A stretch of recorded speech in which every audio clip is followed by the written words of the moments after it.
እግዚአብሔር ፈጥኖ ያድናቸው ዘንድ ይቅርታውና ቸርነቱን የሚልክላቸው ዘንድ ስለታመሙ ስለ ድውያኑ እንማልዳለን።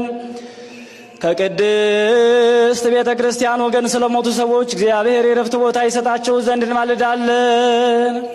እግዚአብሔር እንዳይቀየማቸው ከመዓትም ተመልሶ ፍጹም ረፍትን ይሰጣቸው ዘንድ ስለበደሉ አባቶቻችንና ወንድሞቻችን እንማልዳለን። በሚሻበት ቦታ እግዚአብሔር ዝናቡን የሚያዘንብ ዘንድ ስለ ዝናብ እንማልዳለን። የወንዙን ውሃ ምላልን ብለን እግዚአብሔር እነሱን እስከ ልካቸውና እስከ ወሰናቸው ይመላ ዘንድ ስለ ወንዝ ውሃ እንማልዳለን። ለዘርና ለመከር ሊሆን እግዚአብሔር ለምድር ፍሬዋን ይሰጣት ዘንድ ስለ ምድር ፍሬ እንማልዳለን። በጸሎት የምንለምን የምንማልድ ሁላችንንም በሰላምና በመንፈስ ይጠብቀን፣ ፍቅርንም ይስጠን፣ ኃይለ ልቦናችንንም ያብራልን። ፈቃዱ ሆኖ ጸሎታችንን ይቀበል ዘንድ ቀርበን እግዚአብሔር አምላካችን ለምነው አውቀን በሀብቱ እናድግ ዘንድ በእርሱም ስም እንመካ ዘንድ በነቢያቱና በሐዋርያቱ መሠረት ላይ እንታነጽ ዘንድ እንግዲህ በመንፈስ ቅዱስ እንነሳ። ቀርበን እግዚአብሔር አምላካችን ለምነው ወዶ ጸሎታችንን ይቀበል ዘንድ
Good.